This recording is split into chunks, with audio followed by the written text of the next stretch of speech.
નમસ્કાર પ્રણામ મિત્રો, જય માતાજી, જય શ્રી કૃષ્ણ। મિત્રો, આજની વાત બહુ જ સરસ છે, સાંભળવાની મજા આવશે। તો ચાલો શરૂ કરીએ આજની વાત।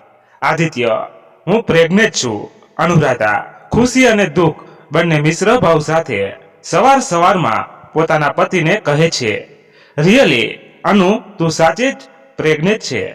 મારે પ્રેગ્નન્સી કિટ જોવી છે। આદિત્ય બેડ ઉપર સફાળો બેઠો થઈને ખુશીથી પૂછે છે, બાથરૂમમાં કીટ મૂકી છે, જોઈ આવો। અનુરાધા આદિત્યને જતા જોઈ રહે છે। આઈ લવ યુ માય ડિયર અનુ, પ્રેગ્નન્સી ટેસ્ટ પોઝિટિવ છે। અનુરાધાને બાહુમાં લઈને માથા પર કિસ કરીને આદિત્ય કહે છે, હું આજે ખૂબ જ ખુશ છું। આપણે નથી કરાવવો, મને આ બાળક જોઈએ છે। હા, સારું અનુરાધા હા તો પાડી દે છે, પણ એના મનમાં વિચારોનું વમળ ચાલુ થઈ જાય છે। વિચારોના તોફાન સાથે અનુરાધા ટિફિન તૈયાર કરે છે। આદિત્યને ખુશી આંખોથી છલકાય છે। એ ટિફિન લઈને 9 વાગ્યે જોબ પર જવા માટે નીકળી જાય છે। આદિત્ય કેટલો ખુશ છે, હું એની ખુશી કઈ રીતે છીનવી લઉં, હું શું કરું? પતિની ખુશી પૂરી કરીશ તો મમ્મી પપ્પાના સપના તૂટી જશે, અને મમ્મી પપ્પાના સપના પૂરા કરીશ તો પતિ નારાજ થઈ જશે, અને મારા કેરિયરનું શું થશે? હજી તો અમારા મેરેજ થયાને 2 મહિના થયા છે અને હું પ્રેગ્નેન્ટ છું। મેરેજ પછી અમે ક્યાંય ફરવા માટે પણ ગયા નથી। પ્રેગ્નન્સીમાં તો હું ક્યાંય ફરી પણ નહીં શકું। મારા પણ સપના છે કે હું મારા પતિ સાથે ફરવા જાઉં। મારા બધા જ સપનાઓ તૂટી જશે, હું શું કરું? કંઈ સમજાતું નથી। મમ્મીને કહીશ તો મમ્મી પણ ખીજાશે, કદાચ આ વાત જાણીને મારી સાથે વાત પણ નહીં કરશે। અનુરાધાની આંખોમાંથી ટપ ટપ આંસુ પડે છે। બધું વિચારીને આકુળ વ્યાકુળ થઈ જાય છે। અનુરાધા ચિંતામાં જ હોય છે। ત્યાં મોબાઈલમાં રિંગ વાગે છે। હેલો અનુરાધા, રાઉત બોલો છો? સામેથી છેડેથી અવાજ આવે છે। હા બોલો, હું લાઈફ કેર હોસ્પિટલમાંથી બોલું છું। તમે ડેટા એન્ટ્રીની પોસ્ટ માટે રિઝ્યુમ મોકલ્યું હતું, તો કાલે એના માટે ઇન્ટરવ્યૂ છે, તો તમે કાલે 10 વાગ્યે આવી જજો। ઓકે, હું આવી જઈશ। અનુરાધા ખુશી સાથે ફોન કટ કરે છે। આદિત્ય ઇલેક્ટ્રિકલ એન્જિનિયર છે અને પ્રાઇવેટ કંપનીમાં આસિસ્ટન્ટ મેનેજરની પોસ્ટ પર જોબ કરે છે। અનુરાધા કોમ્પ્યુટર એન્જિનિયર છે, પણ એને જોબ મળે એ પહેલા એના મેરેજ થઈ જાય છે। એમ તો જોબ કરવાની કોઈ ખાસ જરૂર નથી, પરંતુ અનુરાધાના પેરેન્ટ્સનું સપનું હોય છે કે એ ભણી ગણીને સારી જોબ કરે, અને એનું પણ સપનું હોય છે કે એ જોબ કરે। શું આદિત્ય મને પ્રાઇવેટ જોબ કરવા દેશે? પ્રેગ્નન્સી ના હોત તો કરવા દે, પણ હવે તો કદાચ ના પાડશે, પણ એકવાર પૂછી તો જોઉં, કદાચ હા પણ પાડે। સાંજે આવશે ત્યારે વાત કરીશ, ફોન પર નથી કહેવું। 7 વાગ્યે આદિત્ય ઘરે આવે છે। અનુરાધા પતિ માટે કડક ચા બનાવે છે। બંને સાથે ચા પીવે છે અને પછી એ કિચનમાં રસોઈ બનાવવા જાય છે। 8 વાગ્યે બંને સાથે જમે છે।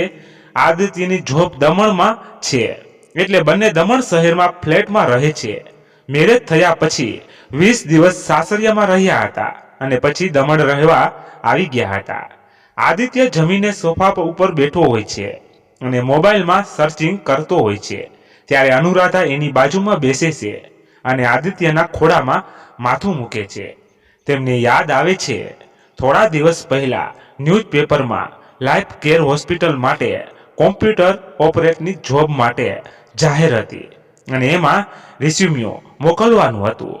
મેં એ જોબ માટે રિઝ્યુમ મોકલ્યું હતું। આજે એ હોસ્પિટલમાંથી મને કોલ આવ્યો હતો, કાલે ઇન્ટરવ્યૂ માટે બોલાવ્યા છે, તો હું કાલે ઇન્ટરવ્યૂ માટે જઈ આવું ને? અનુ, તું પ્રેગ્નેન્ટ છે, તારે આરામ કરવાની જરૂર છે, અને જોબની એટલી જરૂર નથી કે હું તને આવી હાલતમાં જોબ કરવાની પરમિશન આપું। પૈસાની કમી નથી અને મારી સેલરી પણ સારી છે। તું ફક્ત ગવર્મેન્ટ જોબની તૈયારી કર। ગવર્મેન્ટ જોબ મળશે તો હું ક્યારેય તને ના નહીં પાડું। આદિત્ય મોબાઈલ મૂકીને અનુરાધાના માથા પર હાથ ફેરવતા કહે છે, પણ મમ્મી જોબ કરવાનું કહે છે. જ્યારે પણ ફોન કરતા હોય ત્યારે જોબ વિશે વાત કરતા હોય છે. ગવર્મેન્ટ જોબ મળતા તો વાર લાગશે, એટલે પ્રાઇવેટ જોબ કરીશ અને ગવર્મેન્ટ જોબની પરીક્ષાની તૈયારી પણ કરીશ, એટલે મમ્મી પણ ખુશ રહેશે. અનુરાધાએ કહ્યું, ઓકે, તારી ઈચ્છા છે તો જઈ આવજે. આદિત્યએ કહ્યું, થેન્ક્સ ડિયર. અનુરાધાએ ખુશી સાથે કહ્યું, એક વાત કહું, આપણે એબોર્શન કરાવી દઈએ તો મને ગવર્મેન્ટ જોબ મળી જાય, પછી ફેમિલી પ્લાનિંગ કરીશું. મને એક્ઝામની તૈયારી કરવામાં પણ પ્રોબ્લેમ થશે. બેબી આવી જાય પછી તો જવાબદારી પણ વધશે. અનુરાધાએ અચકાતા કહ્યું, અનુ, આપણે એબોર્શન કરાવી દઈએ અને પછી પ્રેગ્નન્સી નહીં રહેતો. ઘણા કિસ્સામાં આવું થાય છે. કેરિયર કે પૈસા કમાવા માટે ઘણા કપલ્સ પ્રેગ્નન્સી રહી ગઈ હોય તો એબોર્શન કરાવી નાખે છે, અને પછી જ્યારે બાળક જોઈતું હોય છે ત્યારે પ્રેગ્નન્સી રહેતી જ નથી અને ઘણા પ્રોબ્લેમ આવે છે. પૈસા ખર્ચતા પણ સંતાન સુખ મળતું નથી. ભગવાને આપણને તો 2 જ મહિનામાં સંતાન સુખ આપ્યું છે, આપણે એનો સહજ સ્વીકાર કરીએ. આદિત્યએ પ્રેમથી સમજાવતા કહ્યું, હા, હું તમારી વાત સાથે સહમત છું. તમારી બધી વાતો સાચી છે, પણ મને જોબનું ટેન્શન છે. કદાચ પછી મને જોબ નહીં મળે. મારા કેરિયરનું શું? મારા સપના અને મારા મમ્મી પપ્પાના સપના તૂટી જશે. અનુરાધાએ કહ્યું, જ્યારે સમય મળે ત્યારે તું પરીક્ષાની તૈયારી કરજે, હું તને સપોર્ટ કરીશ. આદિત્યએ કહ્યું, પણ કાલે હું ઇન્ટરવ્યૂ માટે તો જઈ આવીશ. ઓકે ડિયર, ચાલ હવે સૂઈ જઈએ, મારે આવતીકાલે કંપનીમાં વહેલું જવાનું છે. આદિત્યએ કહ્યું. બીજા દિવસે સવારે અનુરાધા ઇન્ટરવ્યૂ આપવા માટે જાય છે અને જોબ માટે સિલેક્ટ પણ થઈ જાય છે. આદિત્યને કહેવા માટે કોલ કરી છે, હેલો આદિત્ય, મને જોબ મળી ગઈ છે, આવતીકાલથી જોબ પર બોલાવ્યા છે. અનુરાધા ખુશી સાથે ફોન પર કહે છે, ઓકે ડિયર, ઘરે આવું પછી વાત કરીએ, થોડો બિઝી છું. હા સારું, સાંજે જલ્દી આવજો. અનુરાધા સાંજની વેઇટ કરે છે. સાંજે 7 વાગે આદિત્ય ઘરે આવે છે. આજે અનુરાધા જમવાનું વહેલું બનાવે છે, જેથી આદિત્ય આવે પછી શાંતિથી એમની સાથે બેસીને વાતો કરી શકે. તારા જોબનો ટાઈમ શું છે? આદિત્યએ ચા પીતા પીતા કહ્યું, સવારે 9 થી 1 અને બપોર પછી 4 થી 8 વાગ્યા સુધી. અનુરાધાએ આદિત્યની બાજુમાં બેસતા કહ્યું, અને સેલરી ફ્રેશર શું છે? એટલે 7,000 આપવાના છે. અનુરાધાએ કહ્યું. તે પ્રેગ્નન્સી વિશે કહ્યું. આદિત્યએ પૂછ્યું, હા, હું મેરિડ છું, એટલે મને ફેમિલી પ્લાનિંગ અને પ્રેગ્નન્સી વિશે પૂછ્યું હતું. મને ડર હતો કે પ્રેગ્નન્સી વિશે કહીશ તો મને જોબ નહીં મળે, પણ જૂઠ બોલતા હું ખચકાય. જૂઠ બોલીને જોબ નહોતી કરવી, એટલે મેં સાચું કહી દીધું. ઇન્ટરવ્યૂ ડોક્ટર સાહેબે લીધું હતું, એટલે મને કહ્યું કે પ્રેગ્નન્સી છે તો પ્રોબ્લેમ થશે. મેં કહ્યું કે હું કામ કરી લઈશ અને સામેના ફ્લેટમાં જ રહું છું, એટલે આવવા જવામાં પણ પ્રોબ્લેમ નથી, એટલે હા પાડી. અનુ, આ પ્રાઇવેટ જોબ છે, એટલે રાત્રે 8 વાગ્યે જ નહીં મોકલે, ક્યારેય મોડી પણ થશે. તું મને જજો. મારા જોબનો ટાઈમ 9 થી 6 છે, પણ હું દરરોજ મોડે આવું છું, ક્યારેય વધારે મોડું પણ થાય છે. પ્રાઇવેટ જોબમાં વર્ક વધારે કરાવતા હોય છે, તું હેરાન થઈ જઈશ, એટલે જ તો તને ગવર્મેન્ટ જોબની પરીક્ષા પાસ કરવા કહું છું. વુમન માટે ગવર્મેન્ટ જોબ સારી છે. તું રાત્રે 8 વાગ્યે આવીશ અને પછી રસોઈ બનાવવાનું, તું થાકી જઈશ અને પછી રીડિંગ ક્યારે કરીશ? એના કરતા તું પ્રાઇવેટ જોબ છોડ અને ગવર્મેન્ટ જોબની તૈયારી કર શાંતિથી. 7,000ની સેલરી માટે તારે હેરાન થવાની જરૂર નથી. તને જે જોઈએ છે એ તો હું તને બધું જ લઈ આપું છું. તું બિંદાસ પરીક્ષાની તૈયારી કર અને આપણા આવનારા બાળક વિશે વિચાર. આદિત્યએ પ્રેમથી સમજાવતા કહ્યું, હા, હું જાણું છું, મને કોઈ તકલીફ જ નથી. તમે એમ કાઢતો મને આપી દેવશો. મને જેટલા પૈસા જોઈએ એટલા હું ઉપાડી લઉં છું. તમે ક્યારે મારી પાસે હિસાબ નથી માગ્યો. મને કોઈ તકલીફ નથી, પણ મન માનતું નથી. જલ્દી મારા પેરેન્ટ્સનું સપનું પૂરું કરું એમ થાય છે. મારે પૈસા માટે નહીં, પણ પેરેન્ટ્સ માટે જોબ કરવી છે. અનુરાધાએ ઉદાસ ચહેરે કહ્યું, હું પણ તને જોબ કરવા માટે રોકતો નથી, પણ તું સમજ ડિયર, ગવર્મેન્ટ જોબ કરીશ તો મમ્મી પપ્પાને વધારે ખુશી થશે અને મને પણ ખૂબ જ ખુશી થશે કે મારી વાઈફ જોબ કરે છે. મારી પણ ઈચ્છા છે કે તું જોબ કરે, એટલા માટે જ તો તને મને આપણી સગાઈ પછી પણ ભણાવી. આદિત્યએ કહ્યું, સારું, તો હવે પરીક્ષાની તૈયારી જ કરીશ. ગુડ, હવે આપણે કાલે હોસ્પિટલ જઈને ચેક કરાવી આવીએ. આદિત્યએ કહ્યું, રજા મૂકશો? ના, હોસ્પિટલ દૂર થોડી છે, આપણા ફ્લેટની સામે જ તો છે, એટલે આવતીકાલે સાંજે વહેલો આવી પછી જઈ આવશું. ઓકે. બીજા દિવસે બંને સાંજે હોસ્પિટલ જાય છે. ચેકઅપ કરાવીને જરૂરી દવા લઈ આવે છે. અનુરાધા આદિત્યની વાત માને છે અને હોસ્પિટલમાં જોબ કરવાનું ના પાડી દેશે. આદિત્યની ખુશી માટે મેં એમની વાત તો માની લીધી છે, પણ પિયરમાં મમ્મી અને સિસ્ટરનું શું કહેશે? હું અત્યારે કહીશ તો કદાચ મને એબોર્શન કરાવો કહેશે, કદાચ મને ખીજાશે તો ખબર નહીં મમ્મી શું કહેશે, પણ કહેવું તો પડશે જ.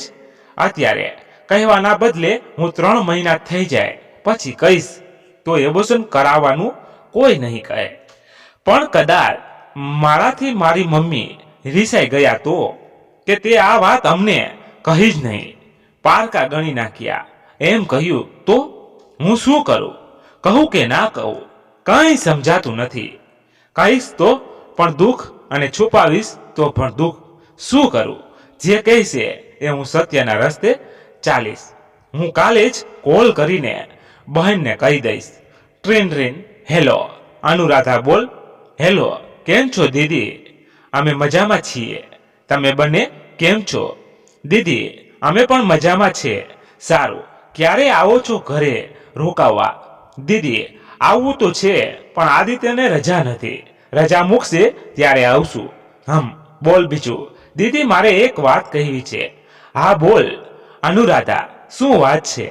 દીદી, આઈ એમ પ્રેગ્નેન્ટ. શું અનુ, તું પ્રેગ્નેન્ટ આટલું જલ્દી? બાળક, તને ખબર છે ને તારે જોબ કરવાની છે, તું આટલું જલ્દી ફેમિલી પ્લાનિંગમાં કેમ પડે છે? હજી તો ફરવાના દિવસ છે. 2-3 વર્ષ એન્જોય કરો. બેબી આવે પછી ક્યાંય ફરી નહીં શકાય. અને ખાસ વાત, તારા કેરિયરનું શું? તને મમ્મી પપ્પાએ આટલું ભણાવ્યું એનું શું? અમારા સપના કેવી રીતે પૂરા કરીશ? અનુરાધાની બહેન ગુસ્સે થાય છે. 3 બહેનોમાં અનુરાધાની નાની છે.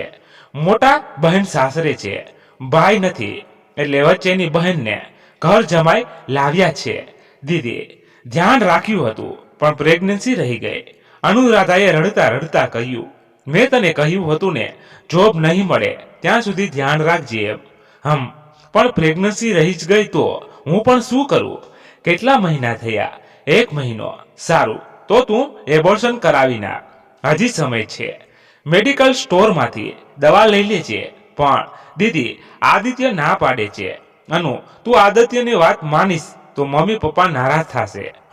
પણ મમ્મીની વાત તો કરી જુઓ, મમ્મી શું કહે છે. સારું, મમ્મીને વાત કરું છું, પછી ફોન કરીશ. Okay bye. હવે હું શું કરું? દીદી પણ આટલા ગુસ્સે થાય છે, નારાજ છે, તો મમ્મી તો પાકું જ નારાજ થઈ જશે. હું કોની વાત માનું? કોને ખુશ રાખું? હજી દીદીનો ફોન ના આવ્યો. શું કહ્યું હશે મમ્મીએ? હું જ ફોન કરી જોઉં છું. દીદી, હેલો અનુરાધા. હા, શું કરો છો દીદી? દીદી, બસ આ ખેતરમાં આવી છું. તું શું કરે છે? અનુરાધા, રસોઈ બનાવીને બેઠી છું. તમે મમ્મીને વાત કરી? શું કહ્યું મમ્મીએ? દીદી, અનુ, મમ્મી નારાજ થઈ ગયા છે. પહેલા જોબ કરતે અને પછી ફેમિલી પ્લાનિંગ કરતે તો એમ કહે છે 2 વર્ષ જોબની રાહ જોઈ હોત તો એમ કહ્યું. અનુરાધા, પણ આદિત્ય ના પાડે છે. દીદી, અહીં મમ્મી માનવા તૈયાર નથી, તારી સાથે વાત કરવા પણ તૈયાર નથી. તે મમ્મીનું દિલ તોડી નાખ્યું. આટલી બધી શું ઉતાવળ આવી ગઈ તમને? તું આદિત્યનું વિચારે છે પણ મમ્મીનું નથી વિચારતી. અનુરાધા: ના દીદી, આવું નથી. હું બંને બાજુ વિચારું છું. દીદી: વિચારતી હોત તો આવું ના કરત. અનુરાધા: સારું, હું આદિત્યને વાત કરીશ જોઈશ. દીદી: ચાલ, ફોન મૂકું છું, મારે કામ છે. અનુરાધા: ઓકે, હવે હું શું કરું? આદિત્ય પણ માનવા તૈયાર નથી. મમ્મી પણ રિસાઈ ગયા છે. રીનાને ફોન કરી જોઉં શું એ શું કહે છે. કદાચ મારી સમસ્યાનો ઉકેલ મળી જાય. રીના: અનુરાધાની પિતરાઈ બહેન છે પણ બંને બહેન કરતા ફ્રેન્ડ વધારે છે. રીના: હા બોલ, અનુરાધા શું ચાલે છે? અનુરાધા: કાંઈ નહીં. શું કરે છે તું? રીના: આ આરવને સુવડાવતી હતી, ક્યારનો રમતો હતો, હવે સૂઈ ગયો. બોલ, તારી મેરિડ લાઈફ કેવી ચાલે છે? હનીમૂન મનાવવા ક્યાં જવાના? આદિત્ય તને ખુશ તો રાખે છે ને? અનુરાધા: બધું જ સારું ચાલે છે. હનીમૂન મનાવવા જવાના હતા પણ કેન્સલ થયું.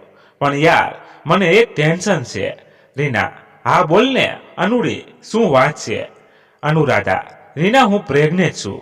રીના: અરે અનુરાધા, શું યાર, આટલું જલ્દી ફેમિલી પ્લાનિંગ? હજી તો તમારો ફરવાનો સમય છે. અત્યારથી બાળક લઈને બેસી જવાની યાર.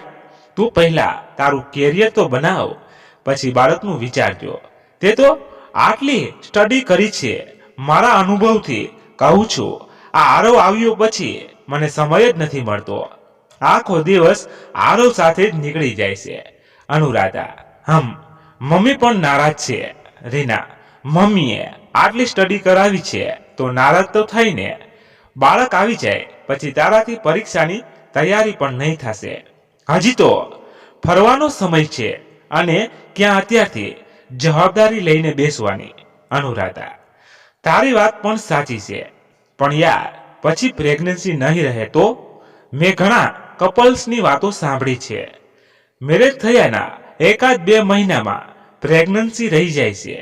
પણ ફરવા જવા માટે કેરિયરના લીધે અને ઘણા કપલ્સ એમ વિચારે છે કે પહેલા બેંક બેલેન્સ બનાવી લઈએ, પછી શાંતિથી ફેમિલી પ્લાનિંગ કરીશું. એમ વિચારીને એબોર્શન કરાવી નાખે છે. પરંતુ જ્યારે એમને સંતાનની ઈચ્છા હોય છે ત્યારે સંતાન સુખ પ્રાપ્ત થતું નથી. કેટલીક મેડિસિન કે હોસ્પિટલમાં ફર્યા પછી પણ એમને નિરાશા જ મળે છે. એટલે હું એબોર્શન કરાવતા ડરું છું. કદાચ ડર લાગે છે મારી સાથે પણ આમ જ થયું તો એનો મને. રીના: અરે, આપણામાં કોઈ પ્રોબ્લેમ ના હોય તો આવું કાંઈ ના થાય. મારે પણ મેરેજના 3 મહિના પછી પ્રેગ્નન્સી રહી ગઈ હતી. 1 મહિનો થયો હતો, મેડિસિન લઈ લીધી હતી અને પછી 2 વર્ષે આરવ આવ્યો. તું ખોટું ટેન્શન લે છે. મેડિસિન લઈ લેજે, પછી ધ્યાન રાખજે. 2-3 વર્ષ પ્રેગ્નન્સી ના રહેવા દેતી. અનુરાધા: વિચારી જોઈશ. રીના: કાં તો તું આદિત્યને ના કહેતી અને મેડિસિન લઈ લેજે, પછી કહી દેજે કે મિસકેરેજ થઈ ગયો એમ. ઓકે. અનુરાધા: રીના: બોલ બીજું કઈ નવીનતા? અનુરાધા: ના, જે છે એ આ જ છે, બીજું તો કાંઈ નથી. રીના: સારું, તો હું ફોન મૂકું છું. આરવ સૂઈ ગયો છે તો કપડાં ધોવાના છે, એ ધોઈ નાખો. અનુરાધા: હા, બાય. રીના: બાય. હે ભગવાન, હું કોઈ નિર્ણય લઈ શકતી નથી. રીનાની વાત પણ સાચી છે, પણ મને એની સલાહ ના ગમે. પતિને જાણ કર્યા વગર એબોર્શનની મેડિસિન લઈ લઉં એ તો એક પ્રકારનું છલ અને જૂઠ જ છે. મારે એવું નથી કરવું. હું આજે પાછી આદિત્ય સાથે વાત કરી જોઈશ, કદાચ માની જાય. અનુરાધા સાંજની રાહ જોવે છે. આજે પતિદેવ થોડા વહેલા આવી જાય છે. અનુરાધા જમવાનું વહેલું બનાવી રાખે છે એટલે વહેલા જમી લેશે. જમીને બધું કામ ફટાફટ પતાવીને અનુરાધા આદિત્યની પાસે જાય છે. અનુરાધા: એ સાંભળો ને, થોડી વાર આ મોબાઈલ મૂકો, મારે એક ઇમ્પોર્ટન્ટ વાત કરવી છે. આદિત્ય: તું બોલ ને, હું તારી વાત સાંભળું જ છું. અનુરાધા: હું એમ કહેતી હતી કે હું એબોર્શન કરાવી નાખું, ફેમિલી પ્લાનિંગ કરીશું, ગવર્મેન્ટ જોબ મળશે, પછી આદિત્ય: પણ તને ખબર છે ને મારી ઉંમર શું છે? એ અનુરાધા: હા, તમે 34 વર્ષના છો અને હું 26 વર્ષની છું. આદિત્ય: આ ઉંમરે ફેમિલી પ્લાનિંગ કરવું યોગ્ય છે? મારી ઉંમરના ફ્રેન્ડ્સના જે સ્કૂલમાં જાય છે, મારી ઉંમર પણ વધતી જાય છે. તું મારું પણ વિચાર. અનુરાધા: તમારી વાત પણ સાચી છે, પણ આદિત્ય પણ શું? અનુરાધા: કાંઈ નહીં, મને નીંદર આવે છે, હું સુવા જાઉં છું. આદિત્ય: ઓકે. અનુરાધા સુવાનું બહાનું કાઢીને જતી રહે છે, પણ એના મનમાં ટેન્શન વધી જાય છે. સૂતા સૂતા વિચારે છે, મારી સમસ્યાનો ઉકેલ નથી મળતો. સમસ્યા વધારે ઉઝલતી જાય છે.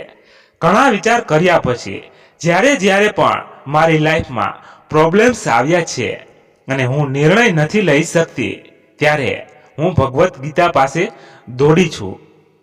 આ પ્રોબ્લેમ્સનું સોલ્યુશન પણ મને એમાંથી જ મળશે. સવારે હું ભગવદ્ ગીતા વાંચી લઈશ. અત્યારે સૂઈ જાઉં છું. અનુરાધા બીજા દિવસે સવારે વહેલી ઉઠે છે, નિત્યક્રમ પતાવીને ભગવાનને દીવો કરે છે અને પછી ગીતા વાંચવા બેસે છે. અડધો કલાક વાંચે છે, પણ એને જવાબ મળતો નથી. ટિફિન બનાવવાનો સમય થઈ ગયો હોવાથી ભગવદ્ ગીતા વાંચવાનું બંધ કરીને રસોઈ બનાવવા જાય છે. આદિત્યના ગયા પછી પાછી ભગવદ્ ગીતા વાંચવા બેસે છે. 2-3 દિવસ સુધી ગીતા વાંચે છે અને સમજે છે. બીજા પણ ધાર્મિક પુસ્તકોનું અધ્યયન કરે છે. એમાંથી અને ઘણું બધું જાણવા મળે છે. આપણા ધાર્મિક પુસ્તકોમાં તો લખ્યું છે કે ભ્રૂણ હત્યા મહાપાપ છે. બ્રાહ્મણ હત્યાના પાપનું પણ નિવારણ છે. બ્રહ્મ હત્યા કરીએ તો એ પાપ પણ આપણે ધોઈ શકીએ છીએ, પણ આ ભ્રૂણ હત્યાનો પાપ તો બ્રહ્મ હત્યા કરતા પણ વધારે મહાપાપ છે. શાસ્ત્રોમાં એનું તો કોઈ નિવારણ જ નથી લખ્યું. આ હત્યાની સજા તો ભોગવવી જ પડે છે. જ્યારે અશ્વત્થામા અભિમન્યુની પત્ની ઉત્તરાના ગર્ભમાં ઉછરી રહેલા પાંડવ વંશને નષ્ટ કરવા માટે બ્રહ્મશાસ્ત્ર છોડે છે, ત્યારે ભગવાન શ્રી કૃષ્ણ પણ ગુસ્સે થાય છે અને અશ્વત્થામાને માફ નથી કરતા. તો આ પાપ કેટલું મોટું હશે? ના, હું આ પાપ ક્યારેય નહીં કરું. હું એબોર્શન કરીશ તો ભગવાન પણ મને માફ નહીં કરે. ભગવાન શ્રી કૃષ્ણ કહે છે કે તમે ભવિષ્યનો વિચાર કરીને વર્તમાનને સમસ્યાનો નિર્ણય કરો છો, પરંતુ ભવિષ્ય તો માત્ર કલ્પના છે.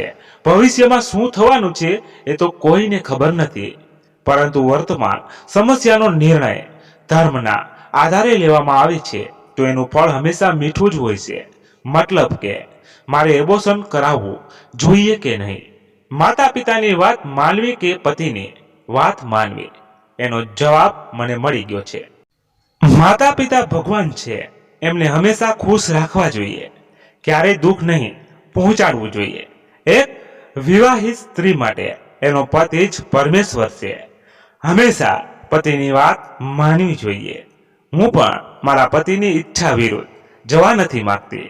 મારા માતા પિતાને પણ ખુશ જોવા માંગુ છું, પરંતુ જો હું પતિની વાત માનીશ તો મમ્મી નારાજ થશે, અને જો હું મમ્મીને ખુશી આપવા માટે એમની વાત માનીશ તો પતિ નારાજ થશે. મને ભવિષ્યમાં જોબ મળશે કે નહીં એ તો હું પણ જાણતી નથી. ભવિષ્યમાં પણ મમ્મી નારાજ જ રહેશે કે એમની નારાજગી દૂર થશે એ પણ હું જાણતી નથી. ભવિષ્યની કલ્પના કરીને હું એબોર્શન કરાવીશ તો મહાપાપ માથે લઈશ. આ તો અધર્મ છે. હું અધર્મના રસ્તે નહીં જાઉં. મોટું ધર્મ સંકટ છે. હે ભગવાન શ્રી કૃષ્ણ, હું ધર્મના રસ્તે ચાલવા તૈયાર છું. હું પાપ નહીં કરું. ભગવાન, હે મારા માધવ, હું તમારા ચરણે આવું છું. મારા ગર્ભમાં ઉછરી રહેલા બાળકની રક્ષા કરજો.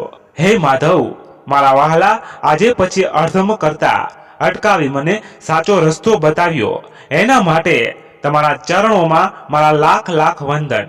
મારા પ્યારા પ્રભુ, તમારી કૃપા મારા આવનાર બાળક પર બની રહે. હવે હું નિશ્ચિત છું. હું પૂર્ણ ભક્તિ ભાવથી મારા ગર્ભસ્થ બાળકને ગર્ભ સંસ્કાર આપીશ. હવે હું મારા નિર્ણય પર અડગ છું. આદિત્ય: અનુ, કાલે સન્ડે છે અને મેં 2 દિવસની રજા લીધી છે, તો આવતીકાલે આપણે ઘરે જવાનું છે. અનુરાધા: હા, સારું. કેટલા વાગે નીકળવાનું છે? આદિત્ય: કાલે સવારે નીકળી જઈશું. ચોમાસું શરૂ થઈ ગયું છે એટલે સવારે નીકળીએ તો સારું. તું ચા અને ભાખરી વહેલું બનાવી કાઢજે.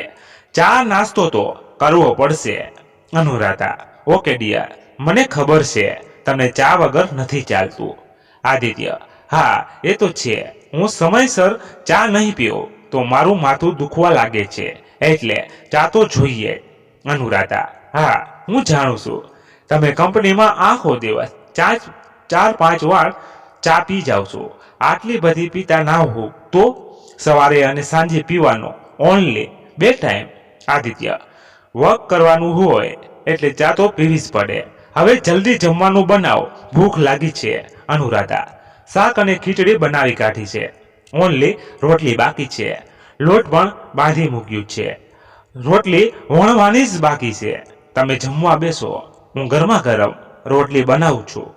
આદિત્ય: ના, તું પહેલા રોટલી બનાવી લે, પછી બંને સાથે જમશું. અનુરાધા: સારું, હું ફટાફટ રોટલી બનાવું છું.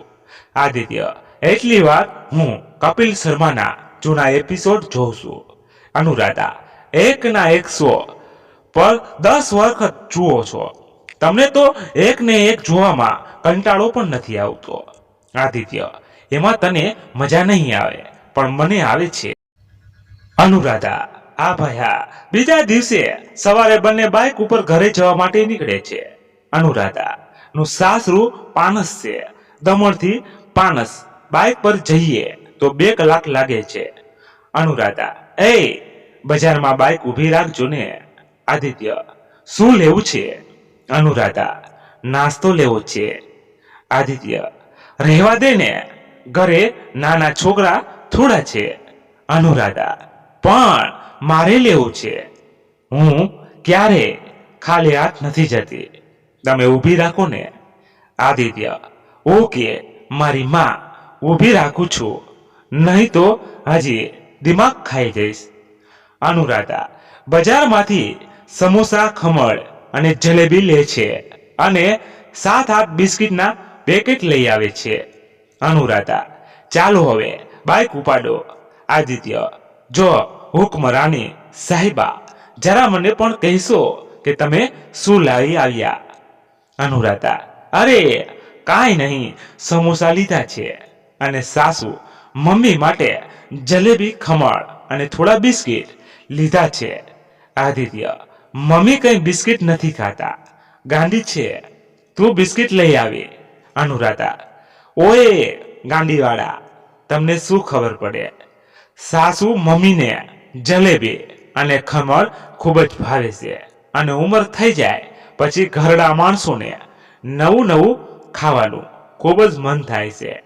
હું મારા મામાના ઘરે જતી તો મારા નાની માટે પણ લઈ જતી હતી. મારા નાની ખુશ થઈ જતા. આદિત્ય: ઓકે ઓકે, બસ બસ, જેવી તારી મરજી, પત્નીને કોઈ ના પહોંચી શકે. અનુરાધા: હાસ તો વડી, તમે બાઇક ચલાવવામાં ધ્યાન આપો, હું પ્રેગ્નેન્ટ છું અને યાદ રાખજો. આદિત્ય: હા, મારા બચ્ચાને કાંઈ નહીં થવા દઉં, તું શાંતિથી બેસ, ટેન્શન ના લે. અનુરાધા: હું શું? ઓકે. આદિત્યના માતા પિતા ઘરડી ઉંમરના છે. પિતાનું 2 વર્ષ પહેલા હાર્ટ એટેકથી નિધન થયું હતું અને માતા 73 વર્ષના છે, એટલે કે દાદી જેવા જ છે. 3 ભાઈ છે. 2 મોટા ભાઈનું અલગ અલગ મકાન છે અને નાનો ભાઈ એની પત્ની સાથે, એટલે આદિત્ય એ બનાવેલા ઘરમાં રહે છે.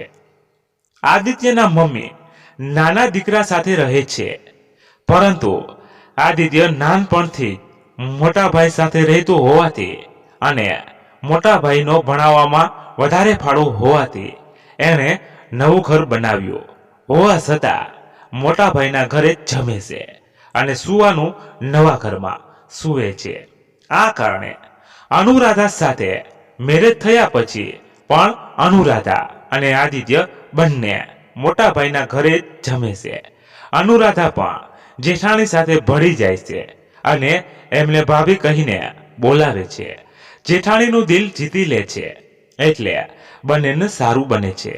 થોડી વારમાં બંને ઘરે પહોંચી જાય છે. અનુરાધા સાસુમા માટે લાવેલા ખમણ, જલેબી અને બિસ્કિટ સાસુમાને આપે છે. સાસુ મમ્મી આ જોઈને ખુશ થઈ જાય છે અને પ્રેમથી લઈ લે છે. અનુરાધા આદિત્યને ધીમેથી કોઈ જોઈ નહીં એમ કહે છે. અનુરાધા, જુઓ મેં કહ્યું હતું ને, સાસુ મમ્મી ખુશ થઈ જશે એમ. આદિત્ય, તું સાચી ખુશ, હવે જલ્દી જા, તને ભાભી બોલાવે છે. અનુરાધા, હા જાવ જ છું. સાસુ મમ્મી સાથે વાતો કરતી હતી. અનુરાધા જેઠાણીના ઘરમાં જાય છે. બંને ઘરનું આગનું એક જ એટલે અવર જવર કરવામાં સમસ્યા થતી નથી. અનુરાધા, કેમ છો ભાભી? જેઠાણી, મજામાં, તમે કેમ છો? અનુરાધા, સારું છે ભાભી. જેઠાણી, અનુરાધા, હાથ પગ ધોઈને બંને જમવા બેસી જાઓ, રસોઈ બની જ ગઈ છે. અનુરાધા, હા ભાભી, તમે પણ જમવા બેસો ને. જેઠાણી, હું અત્યારે જ જમીને ઉઠી, તમે બંને જમી લ્યો, પછી આપણે શાંતિથી વાતો કરીએ. તને ભૂખ લાગી હશે. અનુરાધા, હા ભાભી, હું આદિત્યને જમવા માટે બોલાવી લાવું છું. અરે ભાભી, સમોસા તો ખાઓ. જેઠાણી, હા ખાઓ છું, સાસુ મમ્મીને આપ્યા. અનુરાધા, એમના માટે તો જલેબી અને ખમણ લાવી છું, એ આપી આવી. જેઠાણી, સારું. બંને જમે છે અને પછી દેરાણી જેઠાણી વાતે વળગે છે. જેઠાણી, અલે અનુ, એક સારા વાવડ છે. આપણી દેરાણીને મહિના છે, બિચારીને લગ્નના 3 વર્ષ પછી મહિના રહ્યા છે. 3 વર્ષ પહેલા આદિત્ય અને એના નાના નાના ભાઈ મિલનના મેરેજ સાથે જ થવાના હતા, પરંતુ અનુરાધાનો અભ્યાસ બાકી હોવાના લીધે આદિત્ય અને અનુરાધાને સગાઈ જ કરવામાં આવી હતી અને મેરેજ 3 વર્ષ પછી કર્યા, જ્યારે મિલનના મેરેજ તે જ વર્ષે કર્યા હતા. અનુરાધા, ઓહ, આ તો સારું કહેવાય. આપણા ઘરે નાનું નાનું બાળક આવશે. કેટલા મહિના થયા? જેઠાણી, હજી તો 1 મહિનો થયો છે. અનુરાધા, વાતો કરતા કરતા ક્યારે શાંત થઈ જાય છે એની ખબર જ નથી પડતી. સાંજે દેરાણી જેઠાણી બંને સાથે જમવાનું બનાવે છે અને ફરી પાછી વાતો કરે છે. જેઠાણી ગામની બધી વાતો કરે છે રાત્રે સૂતા સૂતા. અનુરાધા આદિત્યને કહે છે. અનુરાધા, એ સાંભળો ને, દેરાણી બેન પ્રેગ્નેન્ટ છે. આદિત્ય, એમ? સારું છે, મમ્મી ખુશ થઈ જશે. આપણા ઘરમાં 2 બાળકો આવશે. અનુરાધા, હા, પણ મારે અત્યારે જ નથી કહેવું. 3 મહિના થાય પછી જ કહીશ. 3 મહિના સુધી મિસકેરેજ થવાની સંભાવના રહે છે, એટલે 100% કન્ફર્મ થઈ જાય પછી જ કહીશ. આદિત્ય, ઓકે, જેવી તારી મરજી. આમ કહીને આદિત્ય અનુરાધાને પોતાની આગોશમાં સમાવી લે છે. 2 દિવસ સાસરિયામાં રહ્યા પછી મંગળવારે વહેલી સવારે બંને પાછા દમણ જવા માટે નીકળે છે. જેઠાણી વહેલી સવારે ઉઠીને અનુરાધાને ટિફિન તૈયાર કરવામાં મદદ કરે છે. પછી બંને નીકળી જાય છે. આદિત્ય અનુરાધાને રૂમ ઉપર મૂકીને જોબ પર ચાલ્યો જાય છે. મારા સાસરિયામાં દેરાણીને 3 વર્ષ પછી પ્રેગ્નન્સી રહી છે તો કેટલા ખુશ છે. મને તો મેરેજના 2 મહિનામાં જ પ્રેગ્નન્સી રહી ગઈ છે, તો હું આ ગુડ ન્યૂઝ કહીશ તો કેટલા ખુશ થઈ જશે. સાસરીમાં તો કોઈ પ્રોબ્લેમ નથી, પરંતુ મારા પિયરના ખુશ નથી, એ જ ટેન્શન છે. મોટે ભાગે છોકરીઓ પહેલી ડિલિવરી માટે તો પોતાના પિયરમાં જ જતી હોય છે. મારે પણ પિયરમાં જ જવું છે, પણ શું મમ્મી મને બોલાવશે? મમ્મી તો નારાજ છે. જે થશે એ જોયું જશે. ભગવાન પર વિશ્વાસ રાખું છું. મારા માધવ, મારા કાનુડાએ કંઈક તો વ્યવસ્થા કરી જશે. મને ગૌતમભાઈએ એક શાયરી કહી હતી કે બનતા જો ભી ઘટના ક્રમ રચતા સ્વયં વિધાતા, આજ પડે જો દંડ કલ વહી પુરસ્કાર બન જાતા. આ શાયરી મુજબ વિચાર કરું તો ભૂતકાળમાં મારી લાઈફમાં પણ ઘણી એવી ઘટના બની છે. અમુક ઘટનાઓ જ્યારે ઘટી ત્યારે મને ખૂબ જ દુઃખ થયું હતું, પરંતુ પાછળથી ઘટનાનું રહસ્ય સમજાયું કે જે થયું એ સારા માટે જ થયું, મારા હિત માટે જ થયું. એટલે આજે ભલે મારા મમ્મી નારાજ છે એનું મને દુઃખ છે, અને મમ્મી પણ મારા નિર્ણયથી દુઃખી છે, પરંતુ ભવિષ્યમાં સારું થશે. મમ્મીને ખુશ કરવી હોય તો મારે કોઈ પણ ગવર્મેન્ટ જોબની પરીક્ષા પાસ કરવું પડશે. માટે હું પરીક્ષાની તૈયારી કરીશ. મારું ગુજરાત પર એસબીઆઈની વેકેન્સી છે, એમાં એપ્લાય કરી દઈશ અને પ્રિપેરેશન કરીશ. પાસ કરી લઈશ તો મમ્મી ખુશ થઈ જશે. બીજા દિવસથી અનુરાધા સવારે બધું કામ વહેલું પતાવીને વાંચવા બેસે છે. સવારે 9 વાગ્યાથી સાંજે 6 વાગ્યા સુધી એ ફ્રી રહે છે. એટલે એ સમય દરમિયાન અનુરાધા રીડિંગ કરે છે. આ દિવસો દરમિયાન એમના પિયરથી ફોન તો આવતા રહે છે, અને અનુરાધા ના મમ્મી અનુરાધા સાથે વાતો પણ કરે છે, પણ જોબનું પ્રેશર આપે છે. અનુરાધાના મમ્મીને એમ થાય છે કે કદાચ 3 મહિના પૂરા થતા પહેલા અનુરાધા માની જશે અને એબોર્શન માટે તૈયાર થઈ જશે, એટલે જોબ કરવાનું પ્રેશર આપે છે. પરંતુ અનુરાધાની મમ્મીને ક્યાં ખબર છે કે એની દીકરી હવે ટસની મસ નથી થવાની. એમ એણે ધર્મનો રસ્તો અપનાવ્યો છે. શરૂઆતના 2 મહિના સારા પસાર થાય છે, એટલે રીડિંગ પણ સારું થાય છે. પ્રેગ્નન્સીને 3જો મહિનો બેસતા અનુરાધાને રસોઈ બનાવવી વખતે થોડી ગંધ આવવાનું ચાલુ થાય છે. ક્યારેક વધારે પડતું પેટ ભરીને જમી લે તો વોમિટિંગ પણ થાય છે, છતાં પણ પરીક્ષાની તૈયારી કરે છે. અનુરાધાની પ્રેગ્નન્સી 2.5 મહિના થયા હોય અને એસબીઆઈની પરીક્ષા આવી જાય છે. પરીક્ષા આપવા માટે આદિત્ય જોબ પરથી રજા મૂકીને એને મોટા ભાઈની સ્વિફ્ટ કારમાં પરીક્ષા આપવા માટે લઈ જાય છે. પરીક્ષા સુરત સચિનમાં હોય છે.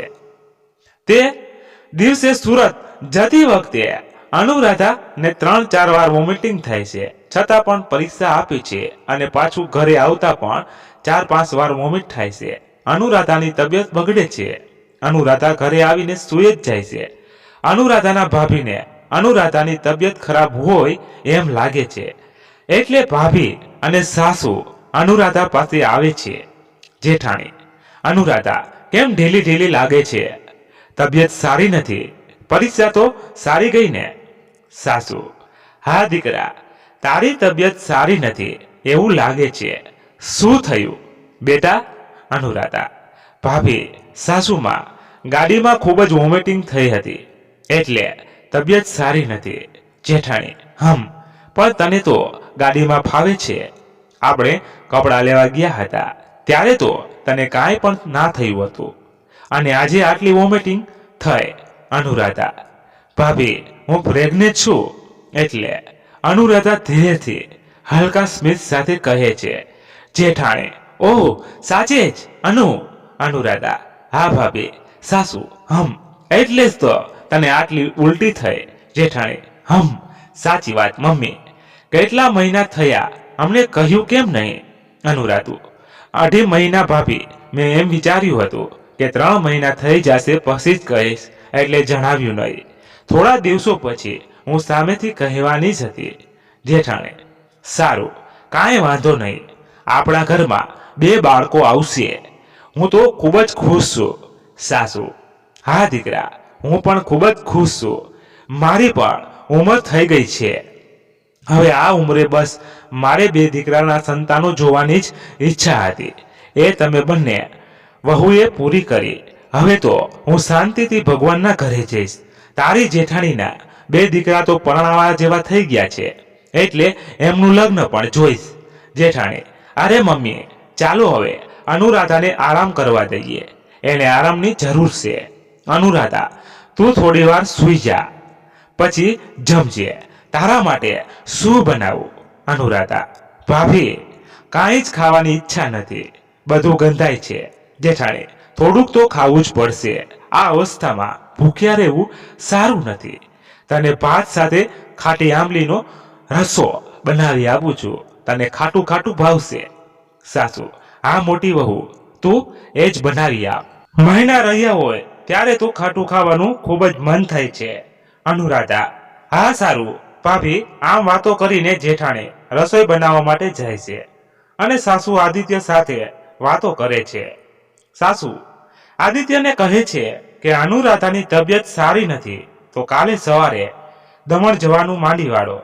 પાછું બાઇક પર જવાનું છે, એટલે કાલનો દિવસ રોકાઈ જાઓ અને પછી પરમ દિવસે સવારે નીકળી જજો. આદિત્ય: પણ મમ્મી, મેં 2 જ રજા મૂકી છે, મને ત્રીજી રજા નહીં મળશે, એટલે હું કાલે સવારે જોબ પર નીકળી જઈશ અને સાંજે પાછો આવી જઈશ. 2 કલાકનો તો રસ્તો છે. પછી પરમ દિવસે સવારે અનુરાધાને લઈ જઈશ. આદિત્યના મમ્મી: સારું દીકરા, તો તું આમ કરજે, પણ વહુનું ધ્યાન રાખજે, સાચવીને ગાડી પર લઈ જાજે. આદિત્ય: હા, હું ચોક્કસ ધ્યાન રાખીશ, તમે ચિંતા ના કરો. ત્રીજા દિવસે સવારે આદિત્ય અને અનુરાધા દમણ જવા માટે નીકળી જાય છે. આદિત્ય અનુરાધાને રૂમ પર મૂકીને જોબ પર જાય છે. અનુરાધા થાકી ગઈ હોવાથી રૂમમાં બેડ ઉપર આરામ કરે છે. હવે મારે પ્રેગ્નન્સી છે, તેટલા ટાઈમ સુધી એક્ઝામ આપવાનું માંડી વાળવું પડશે. બાઇક પર આવી તો પણ પેટમાં ચકડવકડ થાય છે. હવે 6 મહિના જ તો બાકી છે. હું મારા ગર્ભસ્થ બાળકની કેર કરીશ. બાળક આવી જશે પછી પાછી એક્ઝામની પ્રિપેરેશન કરી. પણ મારે હવે શું કરવું જોઈએ, શું ખાવું જોઈએ અને શું નહીં? મમ્મી પ્રેગ્નન્સીથી ખુશ હોત તો હું બધું જ પૂછી લે, પણ મમ્મી અને સિસ્ટર બંને નારાજ છે, એટલે પૂછાય નહીં તો ગાળ આપી દેશે. ભાભીને પૂછી શકો, ભાભી તો બધું જ કહેશે, પણ મને એમને પૂછવાની શરમ આવે છે. મમ્મી અને સિસ્ટર ને તો ગમે તે પૂછી શકાય. અત્યારે થાય છે કે કાશ આજે મને પિયરનો સાથ હોત તો કેટલું સારું.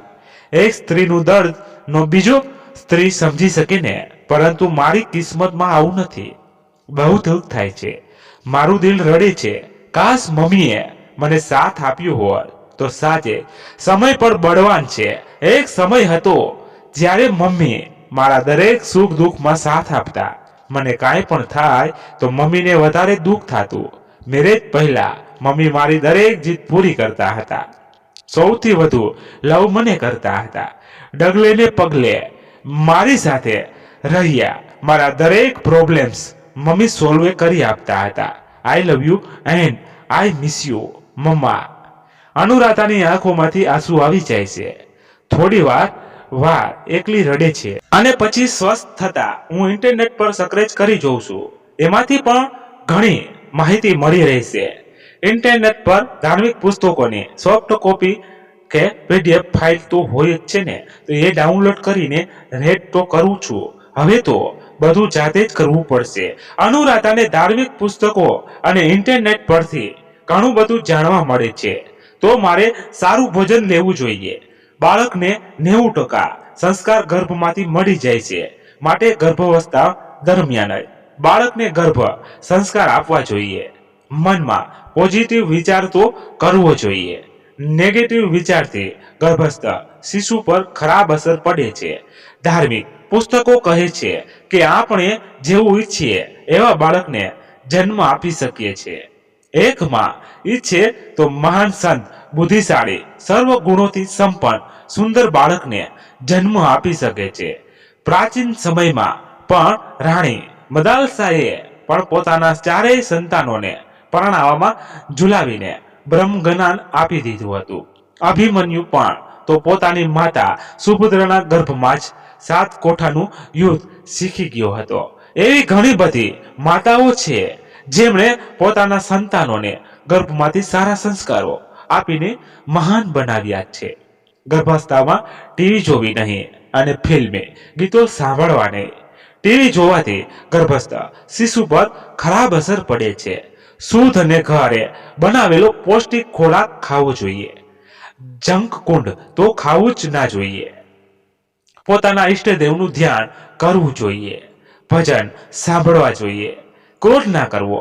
શાંત રહેવું, ધાર્મિક પુસ્તકોનું અધ્યયન કરવું, ઓમકારનો જાપ કરવો વગેરે વગેરે. તો હવે હું દરરોજ બધા જ નિયમોનું પાલન કરીશ. સાંજે બજારમાં જાઉં છું અને ભગવાન શ્રી કૃષ્ણનો એક સુંદર ફોટો લઈ આવું છું. અનુરાધા જે ફ્લેટમાં રહે છે ત્યાંથી બજાર સાવ નજીક છે, એટલે મોટા ભાગે શાકભાજી લેવા માટે એકલી જ ચાલતી ચાલતી જાય છે. અનુરાધા બે સુંદર મજાના મોટા રાધા કૃષ્ણના ફોટાને પોસ્ટ લઈ આવે છે. એક ફ્લેટમાં રહેતા હોવાથી એક ફોટો બેડરૂમમાં બેડની સામેની દિવાલ પર લગાડે છે અને બીજો ફોટો હોલમાં સોફાની સામે લગાડે છે, જેથી સોફા પર ઉઠતા બેસતા એની સીધી નજર શ્રી કૃષ્ણ પર પડે અને બેડરૂમમાં આરામ કરતી હોય તો પણ સીધી નજર શ્રી કૃષ્ણ પર જ પડે. અનુરાધા શ્રી કૃષ્ણના ફોટાને જોઈને ખુશ થાય છે. હવે મારે સવારે દરરોજ વહેલું ઉઠવું પડશે. અત્યાર સુધી તો 7 વાગ્યે ઉઠીને ટિફિન તૈયાર કરતી હતી, પણ હવે કાલથી 5:30 વાગ્યે ઉઠી જઈશ. 6 વાગ્યા સુધીમાં મારો નિત્યક્રમ પતાવીશ અને 6 વાગ્યે ભગવાનની પૂજા કરવા બેસીશ. પહેલા દીવાબત્તી કરીશ, પછી મંત્ર જાપ કરવા બેસીશ અને પછી દરરોજ ભગવદ્ ગીતાનો એક અધ્યાય વાંચીશ. એ પછી 15 મિનિટ ઓમકારનો જાપ કરીશ અને 15 મિનિટ ધ્યાન અને પ્રાણાયામ કરીશ. પ્રાણાયામ પણ જરૂરી છે. 7:15 વાગ્યે હું ટિફિન બનાવીશ. સવારે શાક રોટલી અને સાંજે ખીચડી અને કઠોળ રોટલી બનાવીશ. શાકમાં સવારે શાકભાજી અને સાંજે કઠોળ બનાવીશ. દિવસના ફ્રી સમયમાં ભજન સાંભળીશ અને ધાર્મિક પુસ્તકોનું વાંચન કરીશ. બીજા દિવસથી અનુરાધા એને બનાવેલા શેડ્યુલનું આચરણ કરે છે. અનુરાધા પૂજા પાઠ ધ્યાન પ્રાણાયામ કરીને કિચનમાં જાય છે અને ગેસ પર ચા મૂકે છે અને પછી આદિત્યને જગાડવા જાય છે. અનુરાધા, ઓય ચાલો ઉઠો, 7:30 વાગી ગયા, ઊભા થાવ, હવે કેટલું સૂવો છો? આદિત્ય અનુરાધાને પોતાની તરફ ખેંચી લેશે અને કહે છે, આદિત્ય, ઓહો, આજે સૂરજ પશ્ચિમમાંથી કેમ ઉગ્યો? 7 વાગ્યે ઉઠાડવા વાળી 5:30 વાગ્યે જ ઉઠી ગઈ. શું વાત છે?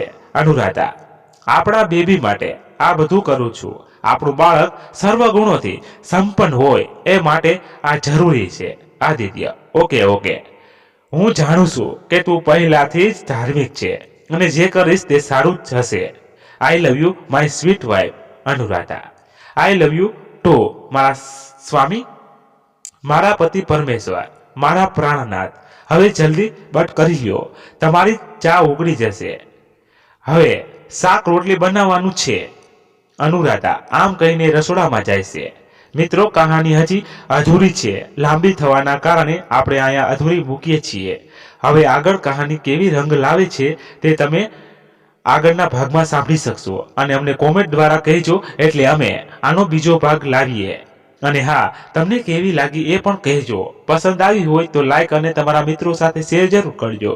ધન્યવાદ. ફરી મળીએ, ત્યાં સુધી બધા મસ્ત રહો ને તંદુરસ્ત રહો. જય માતાજી, જય દ્વારકાધીશ. હર હર મહાદેવ, મહાદેવ, મહાદેવ. જય શ્રી રામ, જય બજરંગ બલી.